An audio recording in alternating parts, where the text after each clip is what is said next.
bien estudiado, tranquilamente es tu motivo de consulta de atención, ¿no? Hipertensión arterial.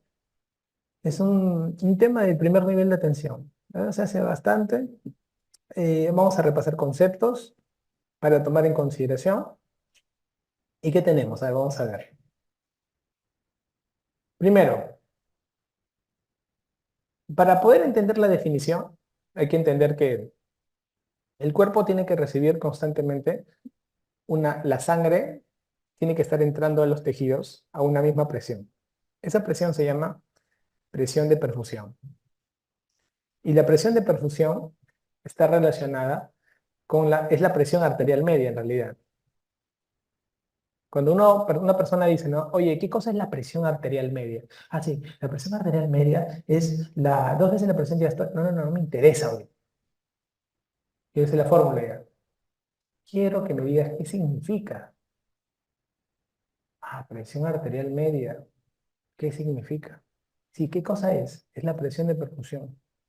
Es la presión con la que cada célula recibe el alimento a esa presión. Y debemos mantener esta presión por encima de 65 milímetros de mercurio, para decir que cada célula de nuestro cuerpo en general está trabajando correctamente. Para poder llegar a entender este concepto, tenemos que saber que esto nace de una fórmula que es 2 veces la presión diastólica más la presión sistólica sobre 3. Y para poder entender esto, nace el concepto de qué cosa es la presión sistólica y qué cosa es la presión diastólica. O sea, siempre tienes que entender por qué, por qué, por qué. Y la pregunta viene acá, ¿no? Ah, la presión sistólica es la presión con la que la sangre sale del corazón. Se lanza la presión sistólica porque viene de la sístole, viene de la fuerza, de la progresión con la cual mandamos la presión. ¿Sí? ¿Y qué cosa es la presión diastólica? Ah, la presión diastólica es la presión con la cual nuestras arterias vuelven a impulsar la sangre. O sea, trabajan las dos. Claro, pero doctor, tenemos la parte cardiovascular. La parte cardio es la presión sistólica y la parte vascular es la presión diastólica. Ambas son importantísimas. ¿Ok? Entonces, por eso que mis arterias, doctor, tienen que estar no deben estar calcificadas. Es muy importante porque si no están calcificadas, tengo buena presión diastólica. Ok. Entonces, esto es muy importante porque esto va a permitir manejar una presión diferencial adecuada. Entonces, esto de acá, que se va a mantener, la presión de salida, la presión sistólica, me va a permitir controlar con qué fuerza el corazón está mandando la sangre y la presión diastólica me va a permitir saber cómo los vasos sanguíneos están respondiendo y trabajando la presión arterial. Cuando a mí alguien me dice, no, doctor, el paciente con 170-80, yo no estoy entendiendo 170-80. Yo estoy entendiendo el corazón está en 170 y las arterias están en 80. O sea, tú tienes que entender el número, pero como órganos, no como un número. Si no, todo lo vas a reducir a matemática y tienes que entenderlo, transformarlo. ¿Sí? Y así vas a ver que tus resultados van a ser mejor con tus fármacos. Entonces, eso es importante lo que les acabo de decir. ¿Por qué? Porque el corazón y los vasos están separados, o están juntos. Están juntos, ¿no? ¿Todo no es un sistema?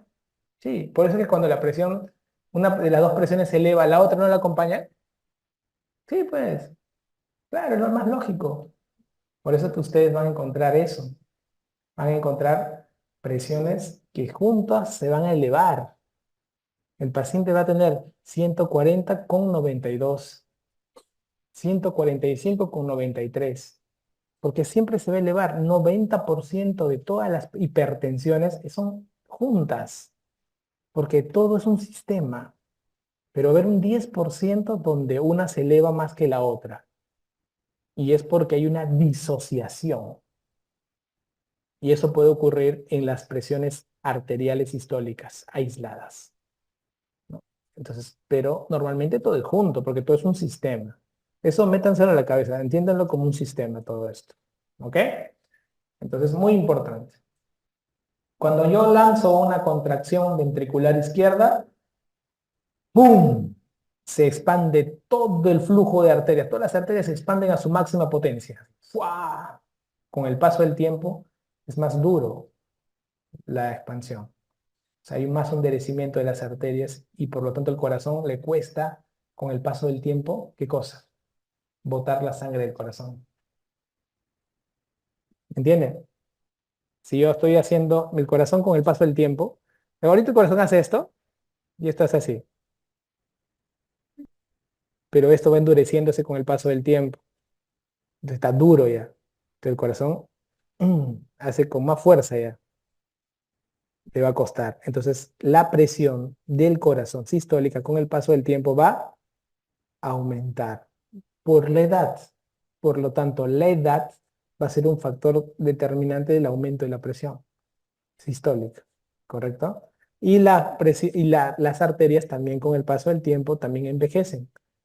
Por lo tanto, también va a aumentar la presión diastólica. Es natural.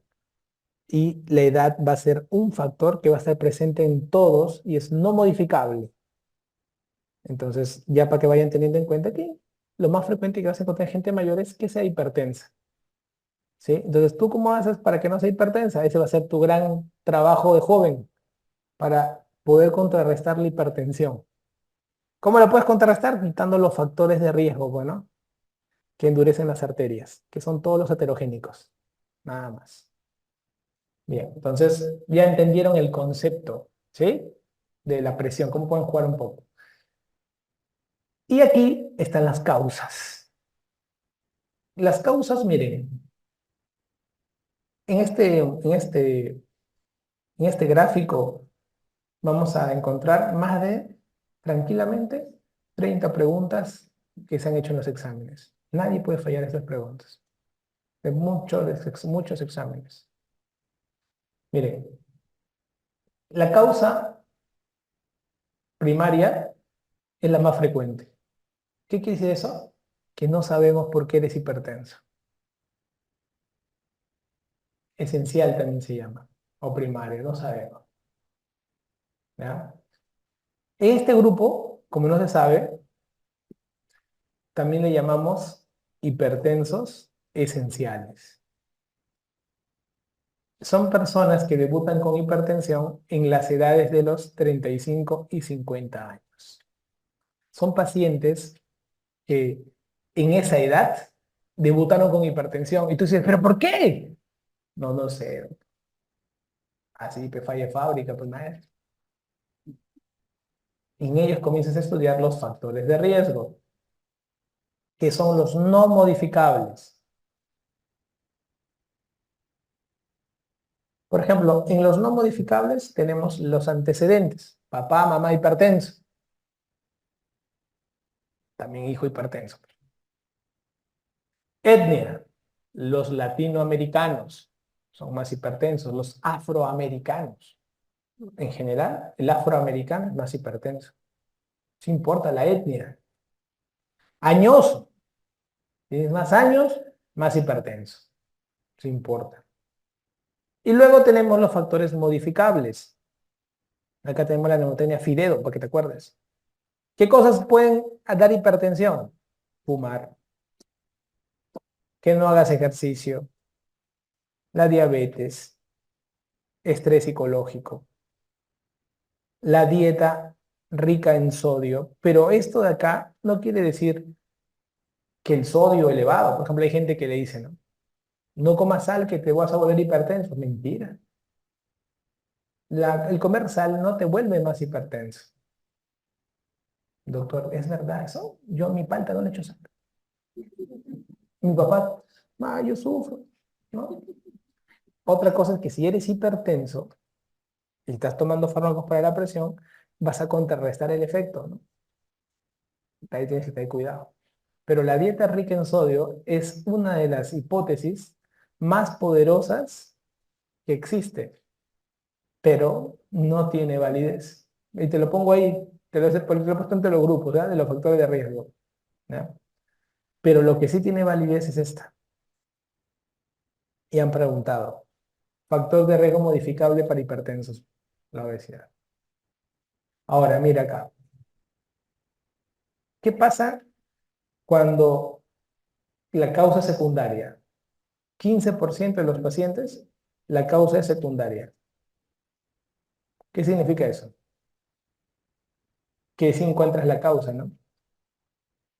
Pregunta de examen. ¿Cuál es la causa secundaria más frecuente de hipertensión? Renal. Este no es irrenal. Endocrina. Todas las causas que tienes aquí son causas de hipertensión.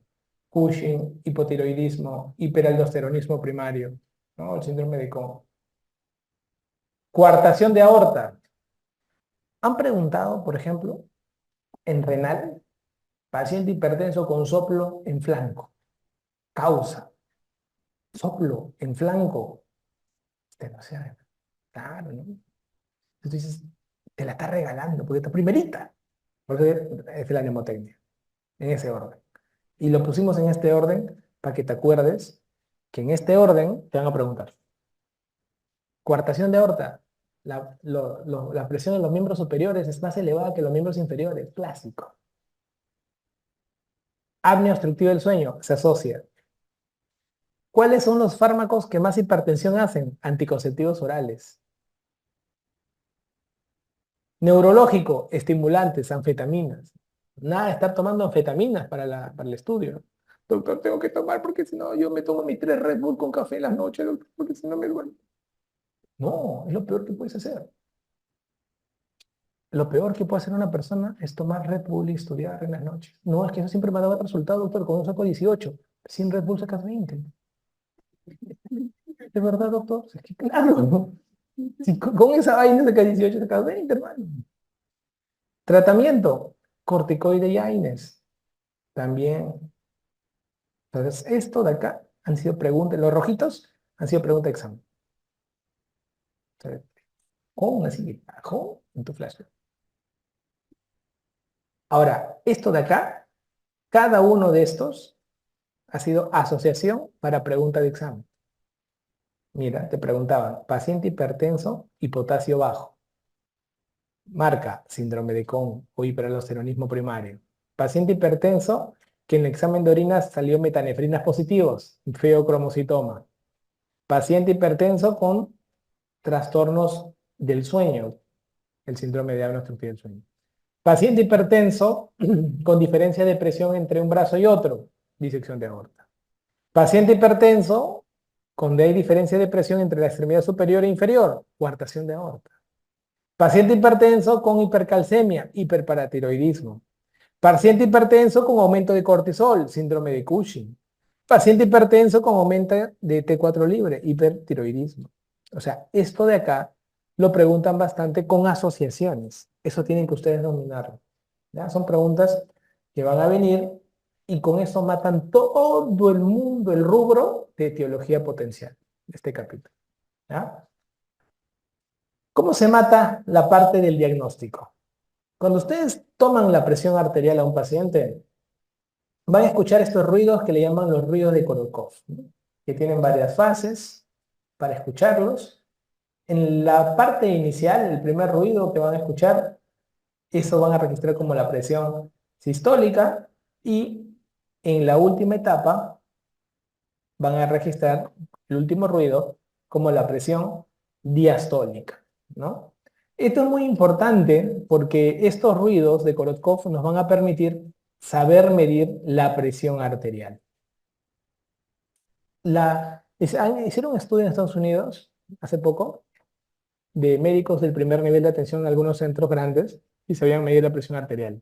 O sea, si querían, si aplicaban la validación, subían. Solo 15% sabe medir la presión arterial en Estados Unidos.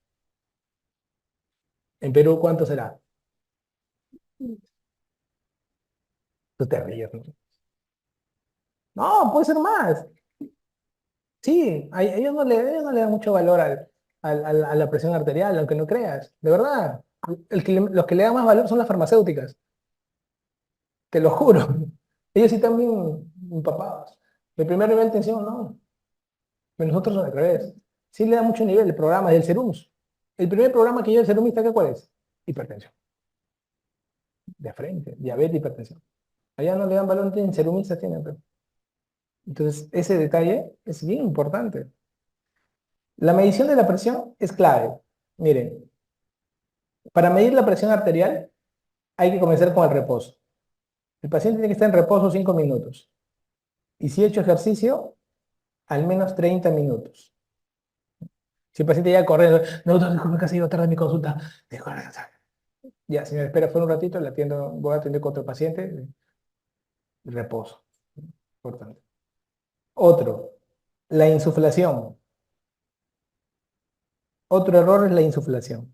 La insuflación generalmente tiene que ser 20 más de lo que normalmente tiene el paciente, ¿no? Al menos todos le han medido alguna vez la presión.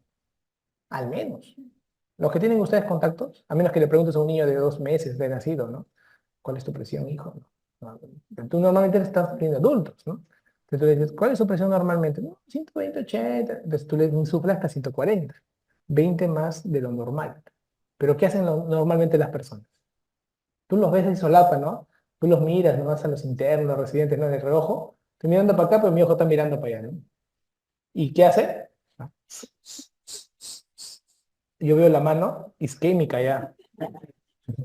Que la mano está así, ¿no? Está haciendo Dupuytren, ¿no? Volvan, ¿no? En ese momento, mira, y ahí comienza, ¿no? Hasta que se reventó una pelota, ¿no? Malazo, ¿no? La insuflación, reposo, nada, reposo, nada.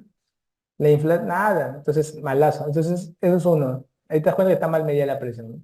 Ahora, el descenso, la desinsuflada es otra. Desinsuflada.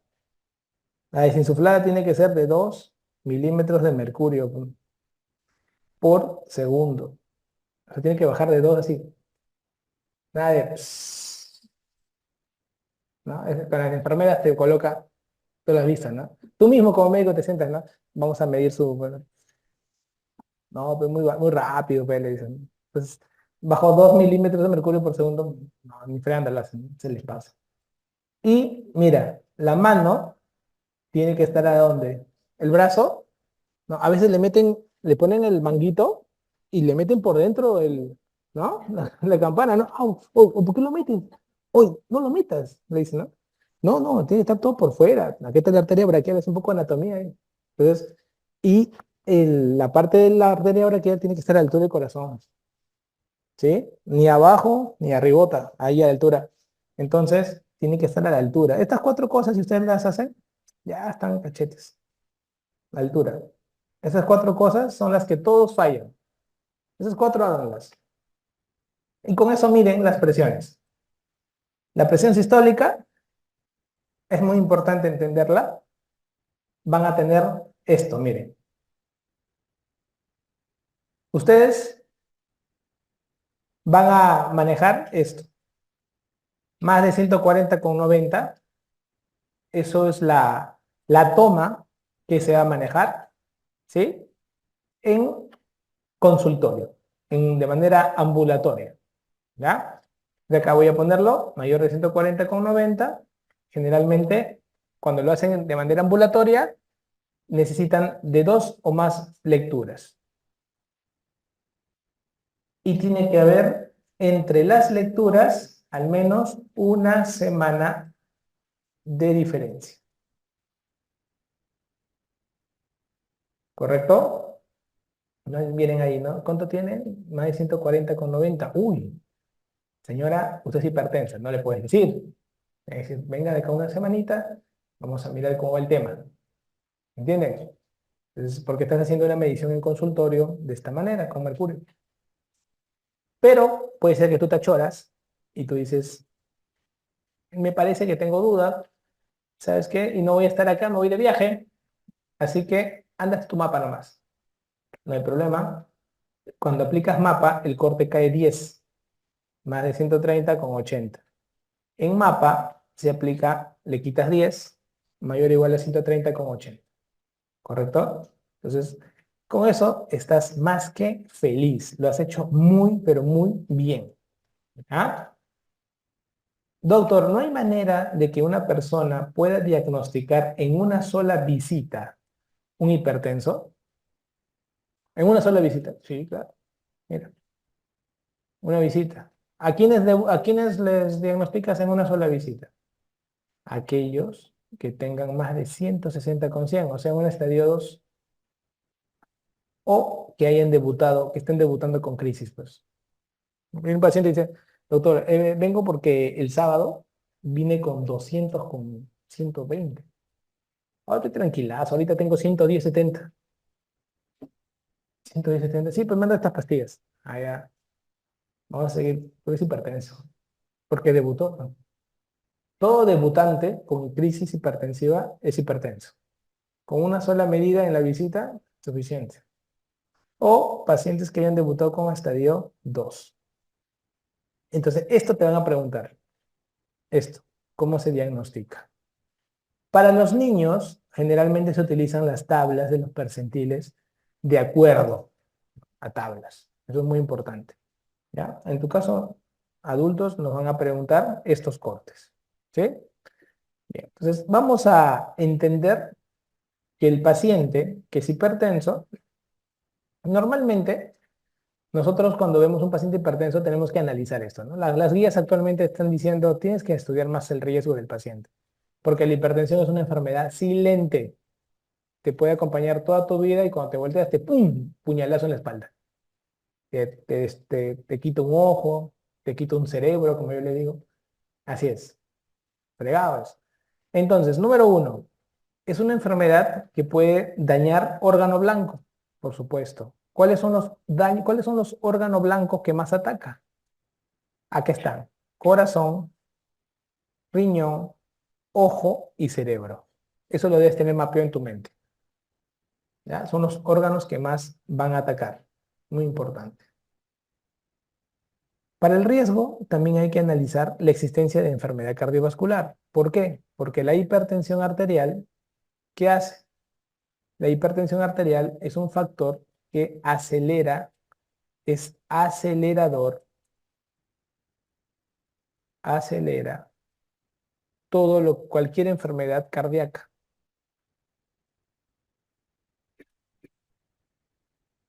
Por ejemplo, si eres hipertenso y diabético, lo acelera. Si eres hipertenso y con insuficiencia cardíaca, acelera. Si eres hipertenso, es un acelerador. Es como una enzima, acelera todo. Es muy importante. Eh, Otro detalle importante es esto, ¿no? Si el paciente, nosotros normalmente van a ver ustedes que hay un montón de scores para predecir riesgos.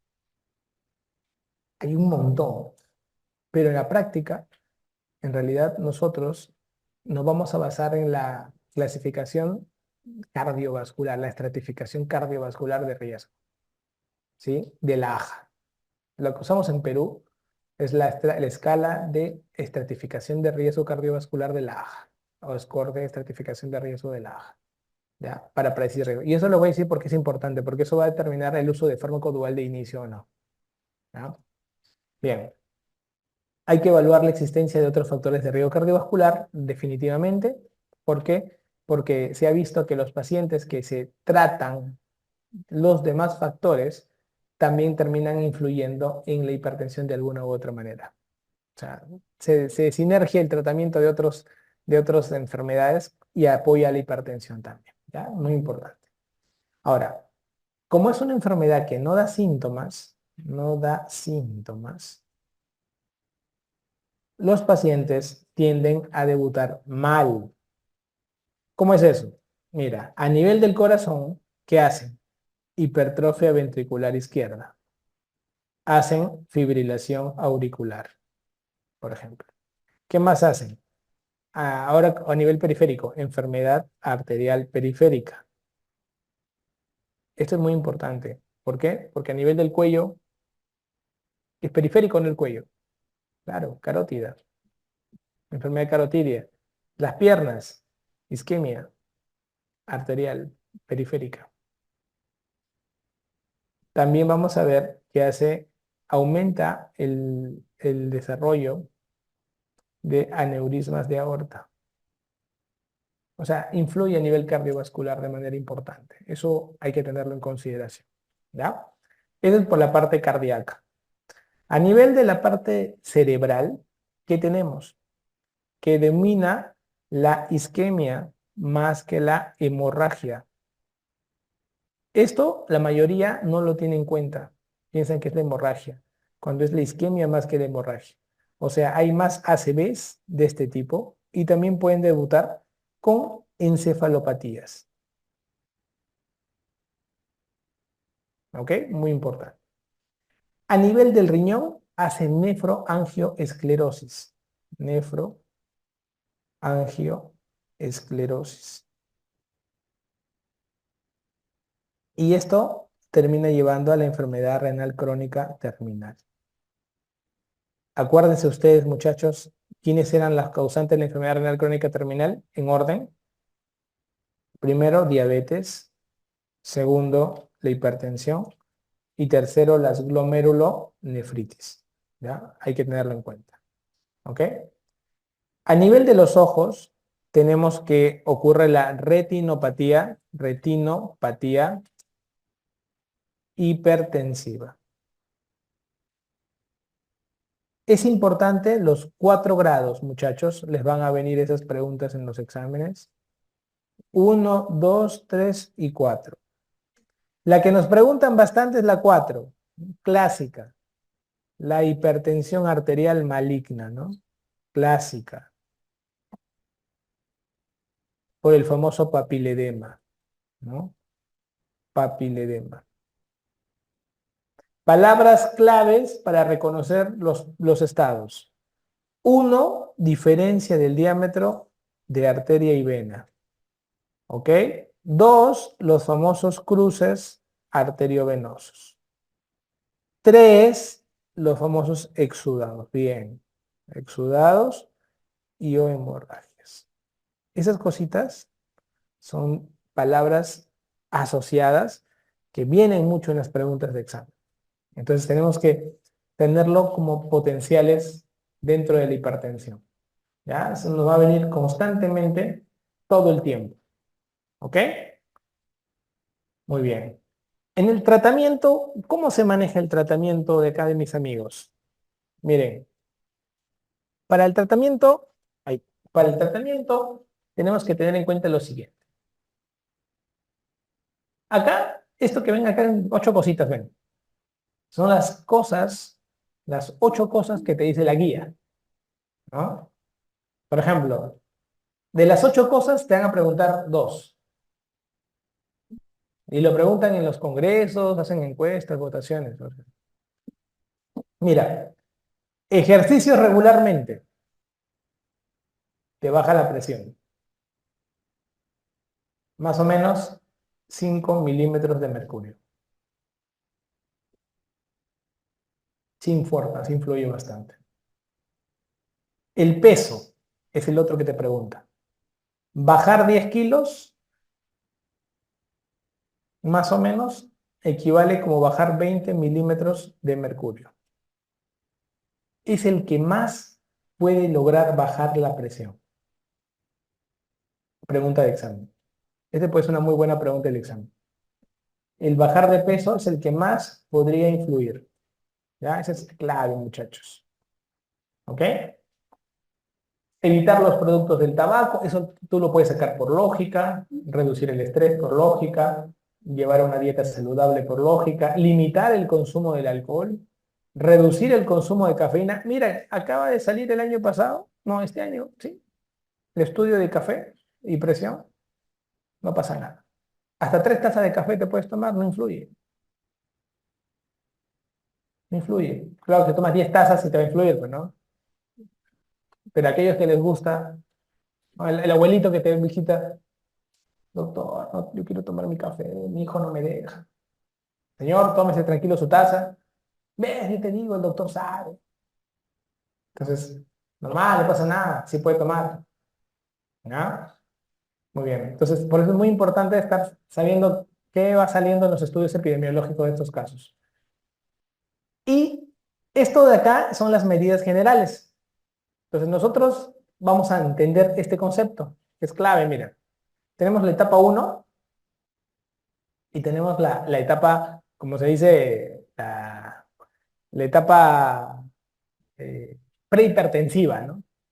Que le llamamos nosotros. La etapa 2. ¿Ya? Ahora, ¿qué es lo interesante aquí, en esta etapa que la mayoría utiliza?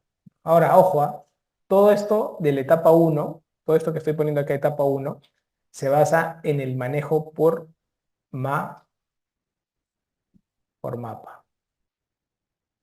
¿Ya? Mapita. ¿Por qué? Porque con mapas se hicieron estas recomendaciones. Porque se basó mucho, esto que te voy a decir se basó mucho en la guía del 2017, que fue muy controvertida. En 2017, cuando salieron las guías, hubo un escándalo mundial, porque como bajaron los indicadores a 130 para diagnosticar hipertensión, de un momento a otro, todo el mundo, o sea, si aplicamos ese corte en todo el mundo, todos los países aumentaron pues 10% de hipertensos, ¿entiendes? Y la gente comenzó a decir que había un tema farmacológico, pues, ¿no? Favorecía, o sea, eso favorecía a la industria farmacológica, esa guía, ¿no? Entonces, como hubo tanto roche, pero la guía tiene 500 páginas. O sea, ni siquiera para que si tú lo lees, reproches. O sea, lo hicieron que a tal punto que dicen, no, nadie lee, nadie va a leer. Pero la gente leyó, pues. Pues dijeron que no, que esa, pero los estudios eran válidos, pero con mapa, pues. Entonces al final se agarraron y dijeron, no todos los países tienen mapa, pues. O sea, entonces dijeron, ya, entonces hagamos con mapa y sin mapa. En el 2020, aprovechando la pandemia, sacaron con mapa y sin mapa. Por eso que ustedes van a ver que se sigue manejando el corte de 140-90, que es lo que usamos acá, y 130-80 para mapa. ¿Sí? Pero las recomendaciones más académicas nacieron con mapa. Por eso que ustedes van a ver esto con mapa. Cuando ustedes tienen dudas de ustedes mismos, sus papás, ¿en qué terminan ustedes? En mapa. Porque es más, porque el mapa es el gol estándar. El mapa te estudia mañana y noche. Hay gente que en la mañana está tranquila y en la noche es hipertensa y no lo sabe y se va dañando el corazón todas las noches. Y encima todavía dice, yo estudio mejor de noche. Se daña doble. Entonces, imagínate. Ahora, mira lo que ocurre acá. Cuando tú para mapa, eres un estadio etapa uno, ¿qué sucede? Te dice bien claro, ¿no? Esto, por ejemplo, que yo he sacado, ¿no? Riesgo cardiovascular menor de 10 o riesgo mayor de 10 se basa en los scores de riesgos. O sea, no necesitas memorizarte scores ni nada por el estilo, nada. Solamente quiero que te entiendas este concepto. Si tú eres un grado uno y tienes un riesgo bajo, ¿qué significa? Significa que tu seguimiento tranquilamente va a ser holgado, holgado, ¿ya?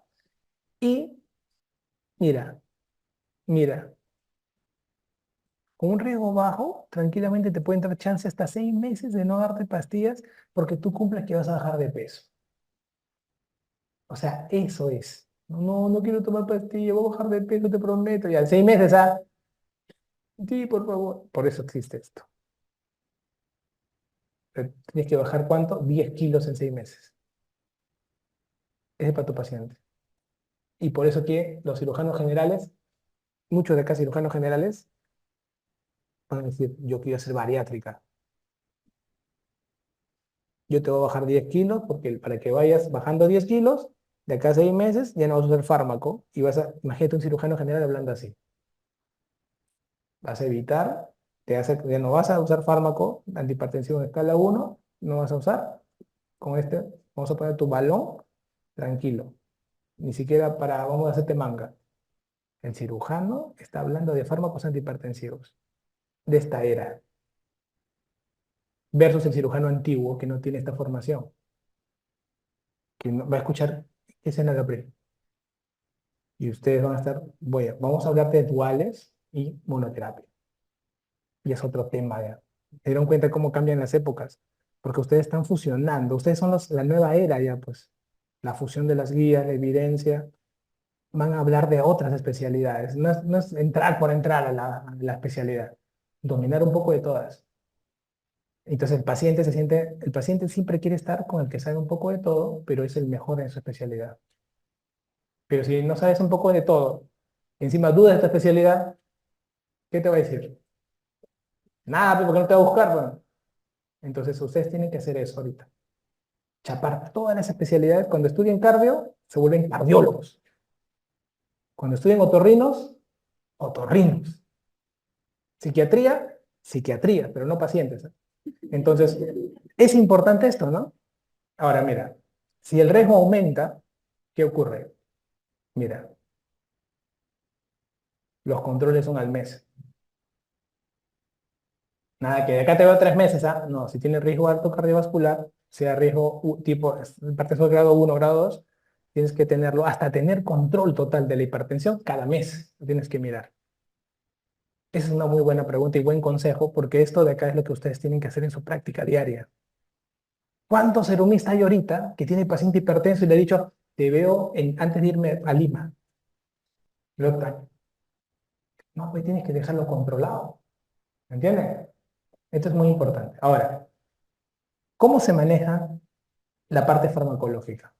Ustedes van a conocer, acá tenemos la presión ambulatoria, que es la de mayor 140,90, y tiene el mapa, que es la de mayor 130,80. Imaginemos cualquiera de las dos situaciones que ustedes tengan. Se supone que han hecho 2 visitas de control con una semana de diferencia, tienen 140,90. O tienen su mapita. ¿Eh? Ya. ¿Cómo se hace esto? Se supone que todos, para iniciar tratamiento, manejamos un aplicativo de los de la AJA, los riesgos cardiovasculares, que te pone menos de 10, más de 10, así te lo botan. Y la pregunta es esta, ¿tiene riesgo cardiovascular alto, sí o no? Nada más dime eso. Eso te pregunta.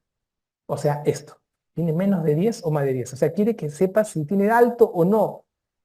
Si tú dices que sí, sale riesgo alto, es un pata que tiene riesgo alto, fumador, diabético, y vienen, ¿no? Tiene mucho riesgo, entonces recomendamos iniciar terapia combinada, dual. ¿Por qué se inicia terapia combinada aquí? Porque generalmente, ¿para qué es la terapia combinada? La terapia dual se creó para dos momentos. ¿Por qué se crea la terapia dual? Para lograr dos cosas, R y E, rapidez y efectividad. Si es un pata que tiene riesgo alto, bájale al toque, bro. Por eso es. Si es riesgo alto, bájale al toque. Para eso se creó la terapia dual. Y la terapia dual la van a tener en 3 escalas. Puede ser que mezclen un YECA o un ARA2 más un calcio antagonista. O un YECA o un ARA2 más una tiazida o un calcio antagonista más una tiazida. Cualquiera de esos tres son duales. Entonces, yo tengo un fármaco dual. Perfecto, doctor. Y ya sé en quiénes uso. En aquellos que tengan riesgo cardiovascular alto. Correcto, correcto. ¿En quiénes más? Te lo enseño para la práctica. Tengo un paciente. El paciente está mal controlado. Por ejemplo, siempre me hacen esa pregunta, doctor, tengo mi abuelita que tiene 170, 170 con 100. Tiene 170, 100. Ya. ¿Qué fármaco le inicio, doctor? ¿Es diabética, hipertensa? Nada más. ¿Qué fármaco le inicio? Entonces tú le haces su score de cardiovascular y te sale que la señora es normal, o sea, no está ni alto nada, pero 170 sí entiende. Entonces tú dices, yo quiero bajarle a 150, 90 ponte, a la mamita. Entonces mira, ¿la presión está por encima de 20/10 del objetivo? ¿Sí o no? Sí, sí, dual. Entonces, esa es otra forma de aplicar duales en la práctica. ¿Sí? Te estoy diciendo dos formas de cómo aplicas duales. Punto. Y cuando ya tú aplicas duales, haces la que siempre hacemos, ¿no? ¿Se logra el objetivo? Sí, déjalo ahí. No, no se logra el objetivo, llévalo a dosis máxima. O si no, tienes que terminar en terapia triple. Y terapia triple significa que estás usando, puede ser un YECA o un ARA2, más un calcio antagonista, más una tiazida. O sea, estás usando tres. Prácticamente estás haciendo ¿qué cosa? Hipertensión arterial refractaria. Lo que les acabo de decir es cómo se maneja en la práctica hoy día a todos los pacientes. Doctor, y en las preguntas de residentado nunca preguntan duales, ¿no? Siempre preguntan marcar YECA, ARA2. ¿Por qué? Porque en los exámenes de residentado, primero, no son pacientes con riesgo cardiovascular alto. Por eso es que terminan en monoterapia. Acá están las preguntas de residentado médico. Acá están las preguntas de residentado médico.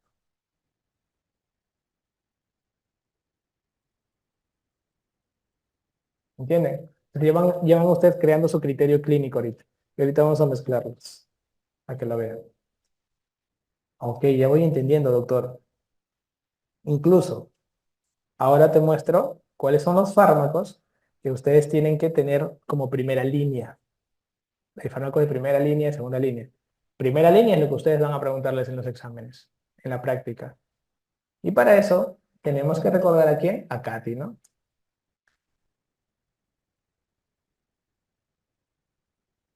Tenemos que recordar a Katy. Entonces, acá la pongo primero 1, porque el YECA es lo que más van a consumir. YECA. El YECA, el YECA es lo que más van a consumir. Enalapril, captopril, eso es lo que van a consumir ustedes. Enalapril lo usamos más para condiciones más conservadoras, el captopril para cuadros más agudos de manejo. Eso lo vamos a hacer en crisis. Y vamos a usar YECA, mira. Si te preguntan a ti, paciente que tiene cardiopatía isquémica e hipertensión, ¿cuál es el fármaco que mataría a dos pájaros de un tiro? El YECA te evita remodelación cardíaca y también te controla hipertensión, ¿no? YECA, pero marcas en ellos YECA. Paciente diabético hipertenso, ¿qué fármaco le doy? YECA. Qué chévere, doctor. Y acuérdate, si no tolera, ¿qué le doy? ARA2. En estas dos se resumen casi 70% de los casos clínicos que vienen en la historia de los exámenes, en estos dos tipos, en estos dos. Ok, doctor. Nefropatía diabética, ¿qué marcos? ARA2. Tiene mejor resultados que el YECA. Ah, ok, doctor. ¿Te das cuenta? Puntual nomás el tema. Anciano, tiene mejores resultados, calcio antagonista. ¿Pero cuándo? Cuando es una presión arterial sistólica aislada. Y si no es sistólica aislada, igual que los de arriba, pelleca. Pero como las preguntas de examen te ponen una anciana con sistólica aislada para patrón, marca calcio antagonista, ¿sí? Bien, entonces tienes a YECA acá. Tienes acá al ARA2. Perfecto. Tienes acá a la tiazida. Y tienes acá al calcio antagonista. ¿Correcto? Esto es muy importante. Entonces, lo ideal es que inicies, estos acá son casos especiales, ¿sí? De elecciones, ¿no? En residentado, ya sabes que son amantes de qué, de la monoterapia o los duales en las preguntas de residencia. Mono son. ¿Por qué? Porque en los hospitales que vas a encontrar, duales o mono. Mono, por eso. Imagínate que te vuelvas tu experto en dual y entras al hospital y no encuentras dual. Mandas a la farmacia, dale calcio, amlodipino con losartán en tu RP del hospital. Y el de farmacia viene, disculpe, ¿quién es este? Es el residente que acaba de ingresar. Ha pedido un dual. Péguenle. Entonces no puede ser esto, ¿no? Entonces es importante. Entonces el dual, acuérdense, todo esto bloque de aquí. Siempre comiencen sus duales, ya saben, con YK o ARA2 más calcio antagonista. ¿Cuándo se agrega?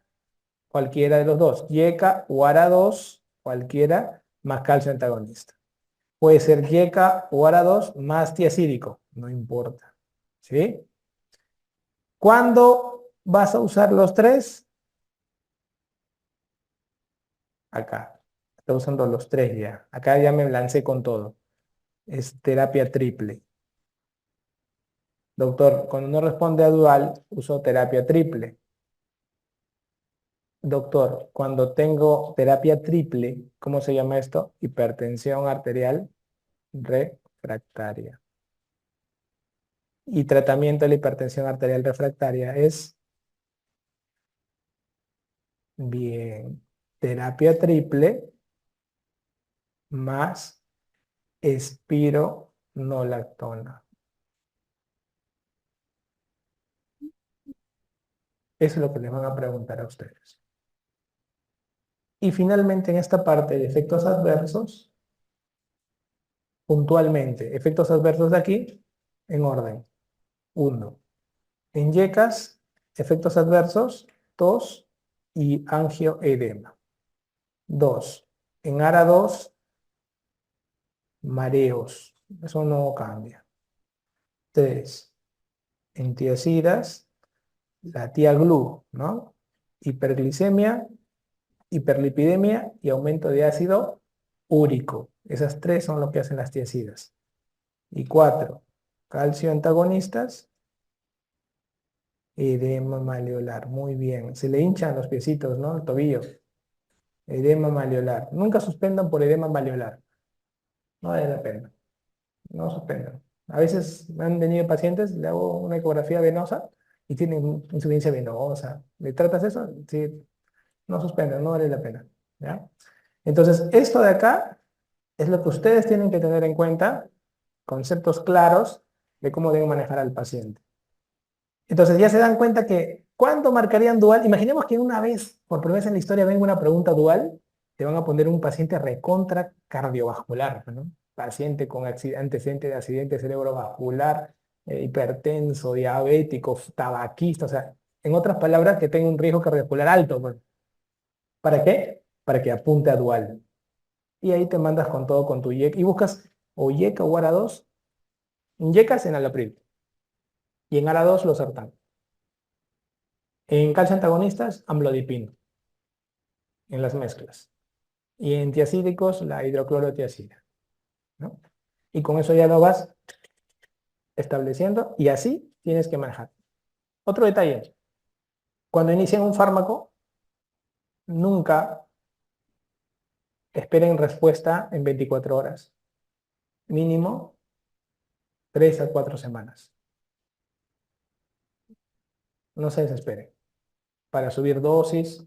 Y nunca, ay, no responde con el April, le voy a agregar otro. No, no. Primero lo llevas a su dosis máxima de ese fármaco y luego le agregas otro fármaco. Tranquilo, toma tiempo. ¿Acaso te he dicho, toma tiempo, la hipertensión no te mata de un día para otro? Así que puedes tomarte ese tiempo para corregir. Hay gente que se desespera, parece una disección de aorta. No, doctor, no me baja la presión, no voy a morir, doctor, mañana. Tranquila. Más bien de la ansiedad de que no le baja la presión, se va a morir. No, tranquila. Entonces, pero tenemos que controlar eso, ¿ya?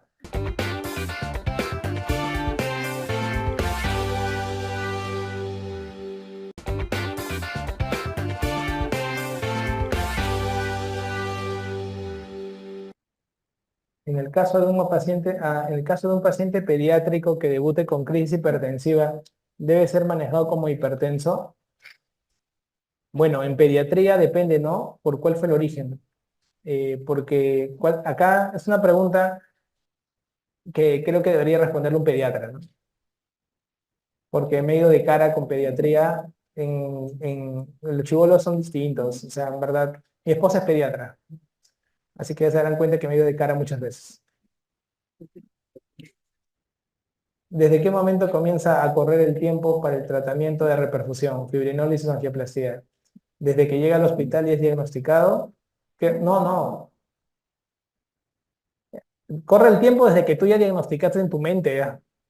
O sea, si tú el paciente que le da el pecho y tú sospechas que es un infarto, ya corrió el tiempo. ¿Acaso dices, espérate, te doy el pecho, espérate, vamos a correr el tiempo de la puerta del hospital, no me fregues?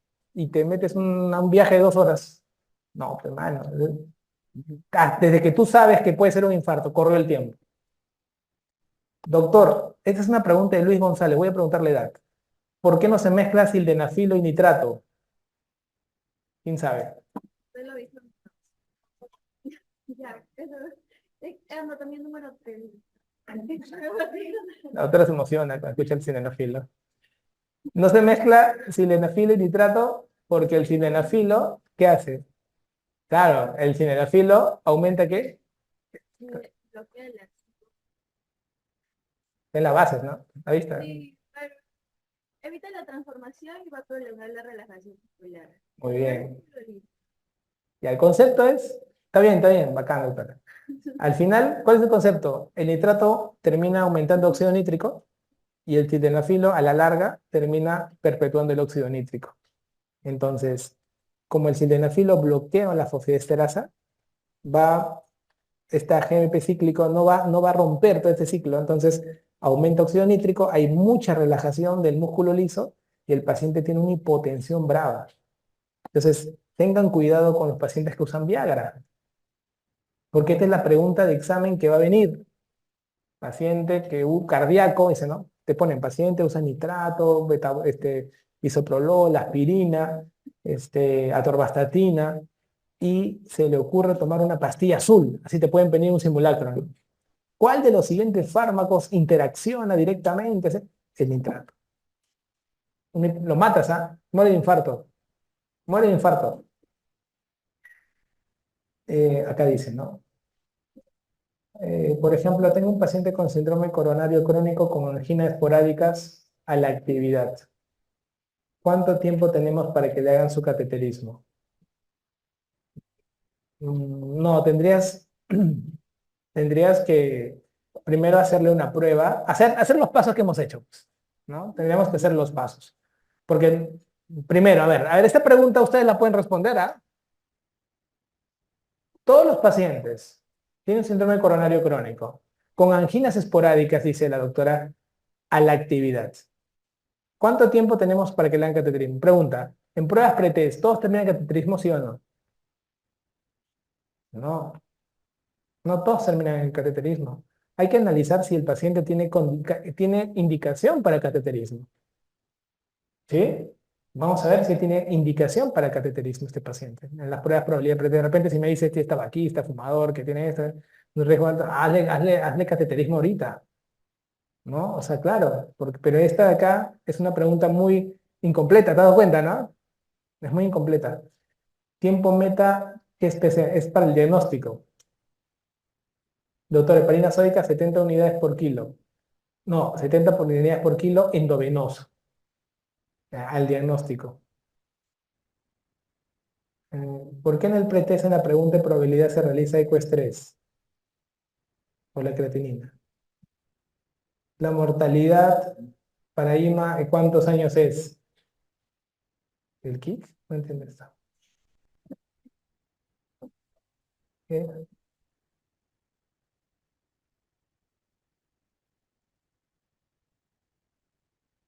No entiendo esto. Ah, Philip y Kimball. Ah, la mortalidad es a treinta días del Philip y Kimball. Ahora entiendo, es muy resumido está, ¿no? Oye, bien, ¿ah? Bien, le sacaste, ¿verdad? Dije, mortalidad de nueva clasificación, ¿no? ¿La viste? Sí. Sí, no, esa mortalidad te fija. Todas las mortalidades de diagnóstico de infarto a 30 días. ¿Podrían incluir el silenciarán como presidente también? No, no, no. Tranquilo. Es que normalmente lo que yo les diga en las clases es cuando hay un punto de equilibrio entre la guía y lo que se puede aplicar entre la práctica y el examen. Eso también es un filtro, ¿ya? Porque lo que ustedes puedan leer, o sea, porque ustedes pueden leer literatura del mundo, ¿sí? Pero no lo que leen en el mundo se aplica aquí, porque no todo lo que leen en el mundo es necesariamente consensuado para aplicarse aquí.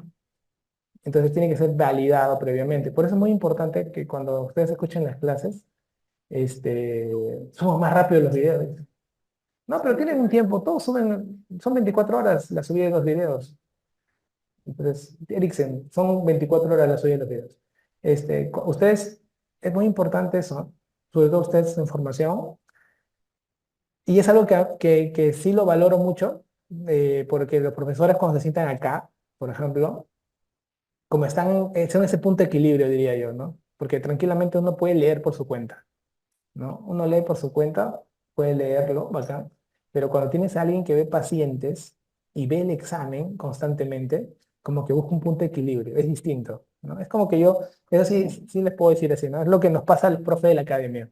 Y es muy diferente ser profesor de academia de ese punto, porque miren, es como que ustedes tengan algo así, nos pasa algo así en los profes. Es como que nosotros leemos, ponte, la evidencia, ¿no? Los artículos. Puede ser pasivo. Pasivo es que tú lees nomás, pero no haces actividad, digamos. No te dedicas a eso. O puede ser que tú tienes pacientes. Y otro, que tú revisas los exámenes. ¿Sí? Entonces, este punto es el que buscamos nosotros en la academia. Tener el punto de equilibrio entre el examen, entre la actualización y entre el paciente. Ni que te vayas a la última evidencia y lo bloquees al alumno, porque también vuelas, ni que te pociones con tus pacientes, que también vuelas, ni que te vayas a ser banquero, que te vuelves muy resultadista y superficial. Entonces es un punto de equilibrio entre los tres. Por eso que es importante que la clase sea en vivo, para no irnos, porque cuando se graba, nos ha pasado, cuando yo grabo una clase, me voy mucho al examen. Soy resultadista. ¿No? Que sepan esto y lo hacen lindo el examen. Pero cuando lo haces en vivo, abres un poco más tu universo. Por eso que no podemos hacer vía media grabado, de verdad. Se los digo de corazón.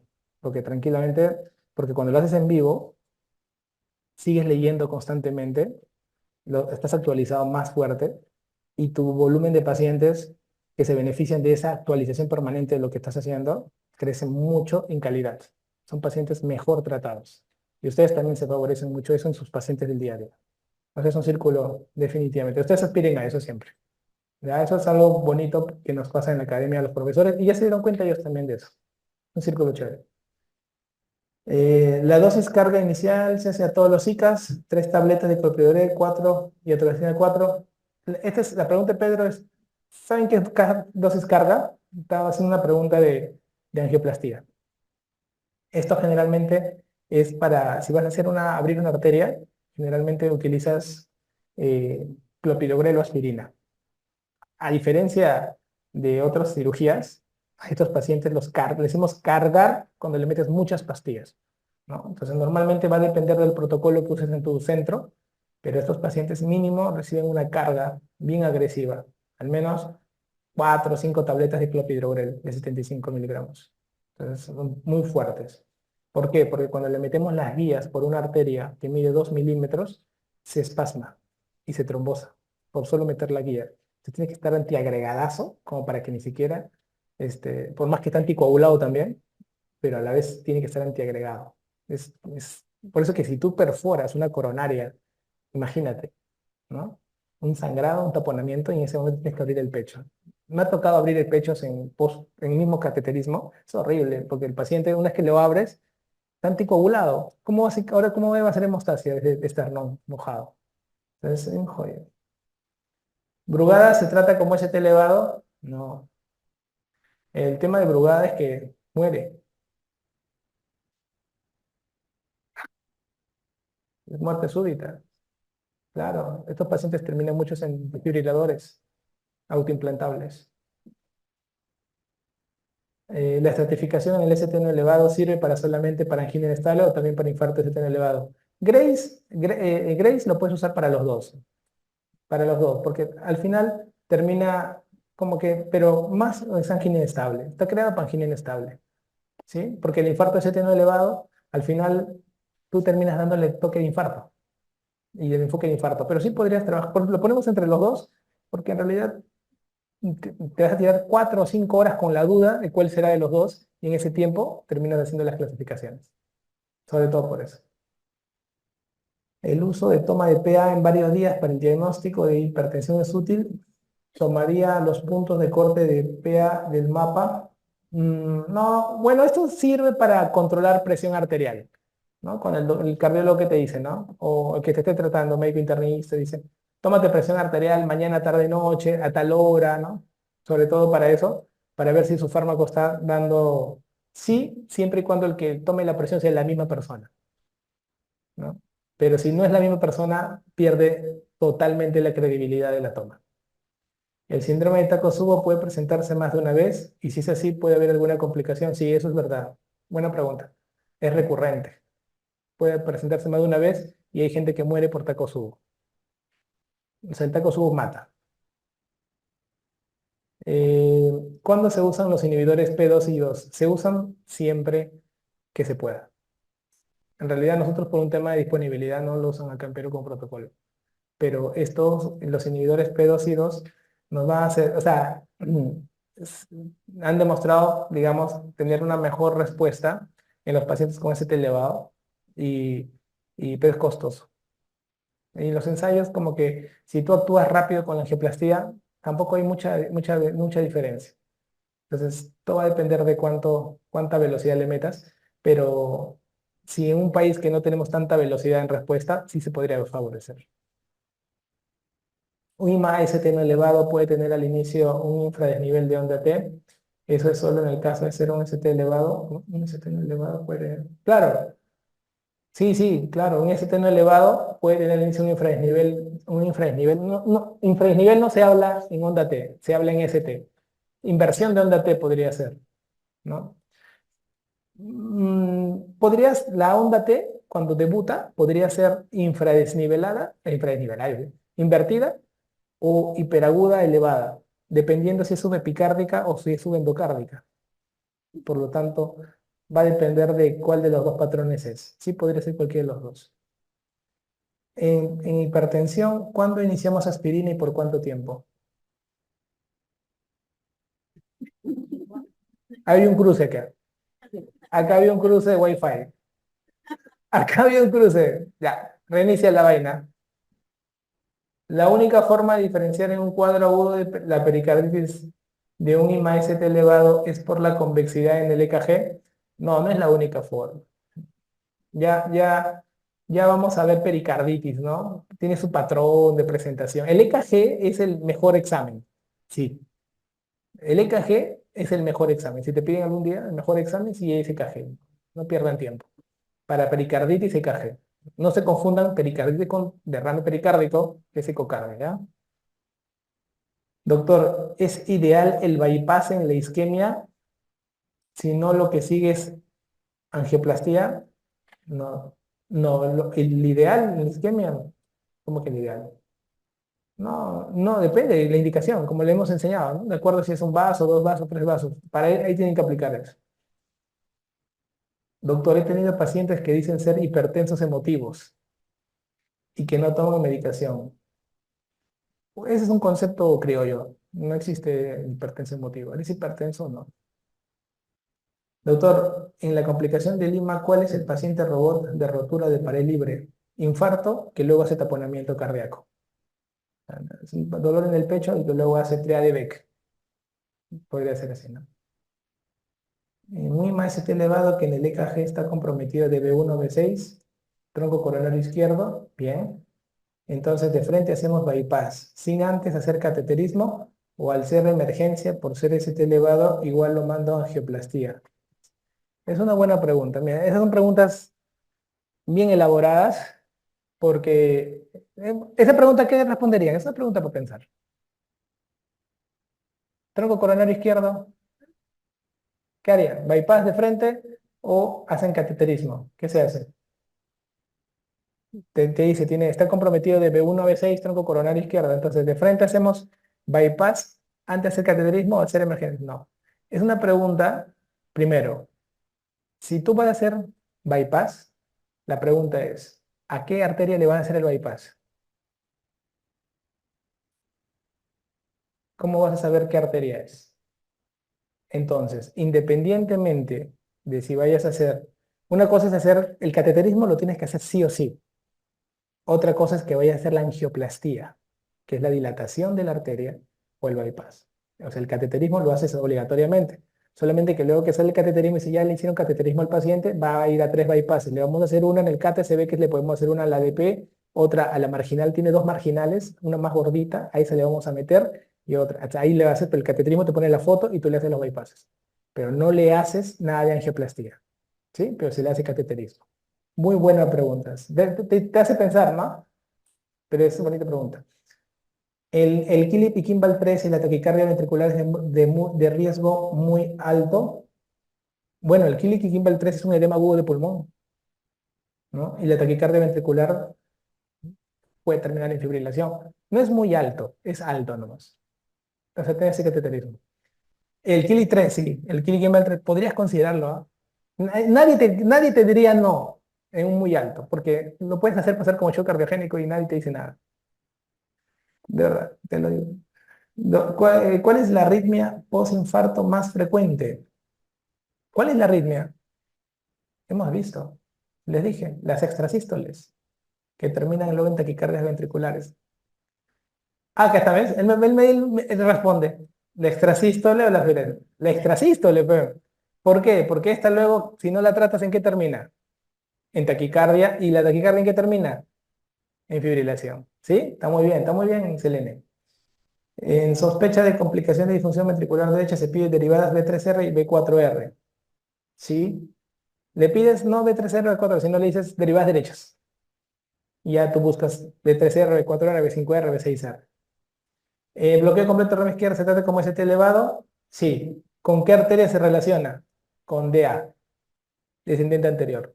Bloqueo completo de rama izquierda con descendente anterior. El que define IMA, eso solo es la presencia de enzimas por sí sola. A ver, esa pregunta de Pedro Saavedra. Doctor, el que define infarto es solo la presencia de enzimas cardíacas por sí sola. Mira, esta pregunta es muy puntual. ¿Qué te dije yo? Por eso la clase es buena o no cuando te digo, ¿qué otras cosas pueden elevar enzimas? Si era un edema agudo de pulmón, ¿eleva enzimas o no? Entonces, ¿lo define por sí solas? No. Enzimas más EKG, enzimas más clínica, enzimas más algo es, ¿no? Muy bien.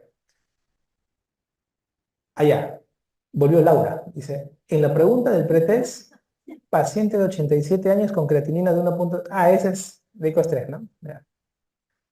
El control de las complicaciones en hipertensión, ¿cada qué tiempo es? La idea es que no tenga complicaciones, ¿no? O sea, ese es el secreto, ¿no? Si tú eres un buen médico es que no se complique. Y si se complica, basta que se complique una de las todas cada 3 meses. Basta que aparezca, no sé, un ACV, cada 3 meses tiene que visitar a su médico para que le haga su chequeo de qué, su riesgo cardiovascular, pues. Y por eso que los cardiólogos, ahora, si ustedes se convierten en cardiólogos, hay mucha falta de cardiólogos de primer nivel, no le llaman primer nivel de ciencia, sino cardiólogos epidemiólogos le llaman, ¿no? Que son cardiólogos de riesgo cardiovascular. Son cardiólogos que están previniendo, o sea, ahorita se necesita mucho eso. No el cardiólogo que esté abriendo arterias, ahorita hay un montón, de verdad, créeme. Abren, que se matan por abrir arterias, te lo juro. En cambio, lo que falta es el cardiólogo que evita que se cierre la arteria, el cardiólogo preventivo. No hay, nadie quiere hacer. Todos quieren la gloria, dicen, ¿no? Pero en realidad te vas a irradiar, ¿no? Entonces, yo veo ahí, todos están ahí, y todos piden, pero no, no, doctor, voy a hacer esto, voy a hacer esta vaina, voy a hacer esta vaina. Y como yo les apoyo cuando hacen cirugías complejas, entonces digo, "Oh, todos se están quemando. Pero la idea es que el paciente no llegue acá. Y luego volteo y uno solito, los que yo, alumnos de Villamed, yo los oriento, pero digo, no, la vaina, vete por aquí está el tema. Entonces la chica, por ejemplo, acaba, se va por un lado, y ¡bum! Se concentra toditito, pa. Y todo el mundo dice, oh, esa flaca tiene suerte, ¿no? Ah, pues tú estás viendo todo el panorama, ¿cómo no vas a saber por dónde está el camino? Entonces, la estratificación de riesgo cardiovascular son las mismas para un paciente diabético y no diabético, ya que las guías del MINSA, cuando él toca el tema de hipertensión, toma Framingham y en la guía de diabetes utiliza otra. Esto, para las guías de riesgo cardiovascular, no usamos del MINSA ni del, porque son muy, como él lo pone, son muy individualizadas. Generalmente usamos las guías de la AJA americana que el MINSA usa. El MINSA es americanista para hipertensión. En cardiología, el MINSA es bien americano. En otras guías, en otras patologías, te voy a enseñar yo que es europeo. Pero en cardio es bien americano el MINSA.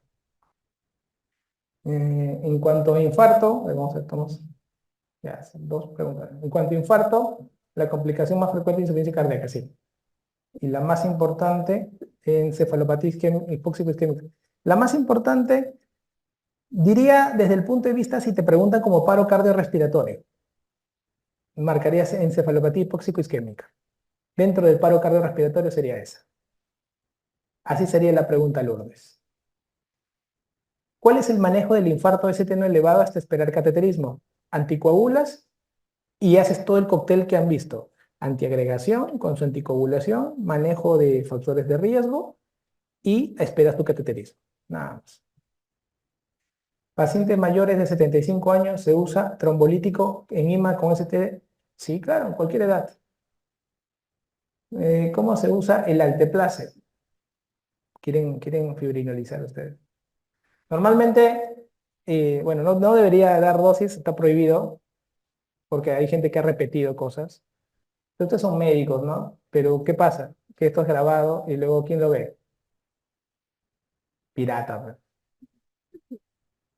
Lo tiktokean después. Entonces, normalmente el teplase se pasa en 2 horas en protocolo, pero lo dividen en 50 y 35 miligramos, son de 85 miligramos, y le terminas metiendo toda la dosis en ese tiempo, ¿no? De 90 minutos. Y a las 2 horas en infusión. Infusión endovenosa, nada de que embolo, ¿no? Así que goteo. Le metes toda la dosis, ¿ya? Y acabadas esas 2 horas, haces la revaluación. Actualmente, acabados los 90 minutos, le haces la revaluación. Ojo, en corazón es endovenoso, goteo. Solo en el corazón. Vas a ver que vamos a usar alteplase en diferentes partes del cuerpo. Yo te voy a enseñar a usar, cuando te haga tromboembolismo pulmonar, te voy a enseñar a usar alteplase con catéter directo al coágulo en pulmón, es otra cosa. Cuando haga trombosis venosa profunda, te voy a enseñar a colocar alteplase en ecos, que es otra cosa. O sea, hay varias formas de usar el alteplase, que ha demostrado evidencia de acuerdo, ¿no? Pero en caso de corazón, es endovenoso, a goteo, monitorizado, y tienes que tener protocolo 90 minutos, no es embolo. No es dejarlo ahí nomás, tiene que estar controlando en perfusión. Entonces, a dosis máxima en terapia dual, ¿cómo sería? Losartán 100 miligramos en la mañana y amlodipino 10 miligramos. ¿100 miligramos? No. No, tranquilos, no se emocionen con las dosis, tranquilos. Primero comiencen bien con los fármacos, de ahí no hablemos de dosis. Se han metido una rayada, ¿no? Ya cruce, pero una dosis ya, eso me pasa por contestar todas las preguntas. Se mandan ya la gente.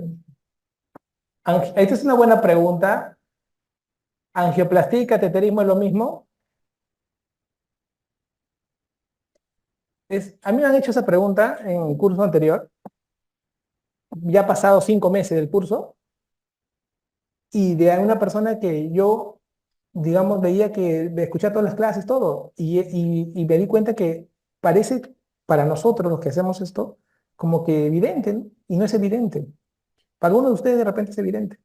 No es evidente. Por eso que la pregunta es válida. Cuando escuchen ustedes cateterismo, Cat lab, también lo pueden escuchar así, angiografía coronaria, panangiografía coronaria, miren los términos que utilizan, ¿no? Todo eso es meterse por la arteria radial o femoral con un catéter y una guía, llegar a las coronarias y pintar con contraste. Solo es fotografía, nada más. Cuando ustedes escuchen la palabra angio, angio significa vaso, plastía significa remodelar. Entonces, todo lo que es plastía es tratamiento. Entonces, no tiene nada que ver tratamiento con la foto. ¿Sí? Es como tú dices angiografía, grafos, foto, vasos. Entonces, foto de los vasos, angiografía. Angioplastía, no. Vamos a moldear las arterias, está tratándolas. Ya, se los digo así porque a veces suponemos, y de verdad que por esas cosas pierden preguntas por términos. Y da cólera porque a veces, o ACTP, un alumno le pusieron ACTP y yo le digo, doctor, no marqué ACTP, pero ¿por qué no? Es que no había clave de angioplastía. Pero esa es. ¿Pero qué significa ACTP? Eso era, la angioplastía cutánea, o sea, pones ACTP, angioplastía transpercutánea. Angioplastía coronaria transpercutánea, pero ACTP. Entonces te van a poner diferentes términos, no tengas vergüenza en preguntarles. O sea, la idea es que ustedes entiendan todo, ¿sí? Hasta el final. ¿Ya? Por eso que a veces, por eso que la idea de haber extendido un poco el tiempo este año es que los virtuales hagan todas las preguntas que puedan en fase uno, porque la idea es que en fase uno ustedes lleguen a fase 2 y ya no hagan esas preguntas. Ya, en fase 2 comienza la indiferencia, ¿no? Por ejemplo, bien, imagínate así yo bajo esa pregunta en fase 2, ¿no? Listo, muy bien, se acabó entonces, chicos. Muy bien, se acabó. Comienza, ¿no? Algo así. No, lo que acabo de hacer, así voy a hacer. En fase 2 voy a comenzar. Muy bien, abrimos el chat. Preguntas, a ver. Bueno, ni una pregunta. Perfecto. Todo claro en la clase, porque todo eso se dijo. A menos que veamos un nombre raro nuevo, ¿no? Hola, ¿qué tal? Disculpe, el Empire es... Ah, no, ese no sabe nada. Vamos a hablarle a él. Vamos a hablarle, ese es nuevo. A ver, vamos a contestar lo que dice el muchacho. Disculpe, ese T elevado y ese T elevado, ¿cuál es la diferencia? Es nuevo. Vamos a apoyarlo. Muy bien. Pero todos ustedes ya están lobos, ¿ah? Lobos, por eso que ahorita preguntan todo. Se perdona todo. No se maten, maten, maten. Dígame, doctor. Aquí hay una pregunta final. Dime. Hay una cifra que no sea o sea, un grado uno. O sea, un grado uno que no hagas tratamiento médico y que quieres darle inicio. Sí, ¿sabes cuál es? Buena pregunta. Miren, la mejor pregunta de todas las preguntas del día. La pregunta que ha hecho él es la que te va a hacer tu paciente. Y me dijo, uy, se fueron todos. Ay, ya acabó la pregunta más importante. No, esta es la pregunta del examen. La pregunta es muy buena. Mira lo que ha dicho. Tengo un paciente de grado uno. Quiero iniciar fármacos. ¿Qué condición me darían para no iniciar tratamiento? Medidas generales y si fármaco de inicio en grado uno. Esta es buena. ¿Cuál sería? Te pueden poner dos condiciones. La primera, que te ponga un signo de daño físico. Por ejemplo, latido cardíaco, que se sienta fuera de la línea media clavicular, o sea, hipertrofia ventricular izquierda. Te está diciendo de que el pata ya tiene daño cardíaco. Con grado uno con hipertrofia ventricular sentida en examen físico, claro que le inicias fármaco y le mandas ecocardio para confirmarlo. Pero estás sintiéndolo. Es una forma de iniciar fármaco. En grado uno, ¿eh? O sea, daño físico. Es una forma. Y la otra, comorbilidades descaradas, ¿no? O sea, diabético no controlado, tabaquista con grado uno, no le vas a decir, ¿entiendes, no? Bueno, vete fármaco y vamos. O sea, dos cositas, son dos condiciones que se pueden usar en la práctica con los grado uno en esas condiciones. No sé, es una muy buena pregunta. ¿Te das cuenta? Esas preguntas te dan nuevos escenarios. Está bien, muy bien. Luego acá dice fracción de eyección, menos de 40 más hipertensión. ¿Qué hipertensivo sería indicado? Es una pregunta muy buena. Normalmente estos pacientes, casi la mayoría corrigen, no son hipertensos casi. Eso pasa mucho en los cardíacos. Los cardíacos, cuando cae la fracción de eyección, se corrige su hipertensión. Es una pregunta bien, pero bien mañosa. Así, recontra mañosa. ¿Por qué? ¿Se acuerdan de los beta bloqueantes? Los beta bloqueantes son antihipertensivos, pero de segunda línea. Entonces, cuando tú le das beta bloqueantes a estos pacientes, también tiene un efecto antihipertensivo. Y por ese efecto lo termina corrigiendo. Y no necesitaron YECA, muchos de ellos, o porque no lo toleran de repente, no sé, por X motivos, de repente tienen hipercalemia y por eso no lo usan. ¿Ya? O sea, te estoy poniendo situaciones ya un poquito más complejas, ¿no? Pero sí, la mayoría de estos casos, beta bloqueo, beta bloqueo. ¿Ya? Le puedes agregar espironolactona, le podrías agregar si la pregunta va muy dirigida, ¿no? O sea, si te dicen paciente con menos de 40 y tiene una hipertensión arterial refractaria, podría ser. Pero si la espironolactona te la pone, tú marcarás espironolactona en menos de 40 dentro del tratamiento de la insuficiencia cardíaca. ¿Me entiendes?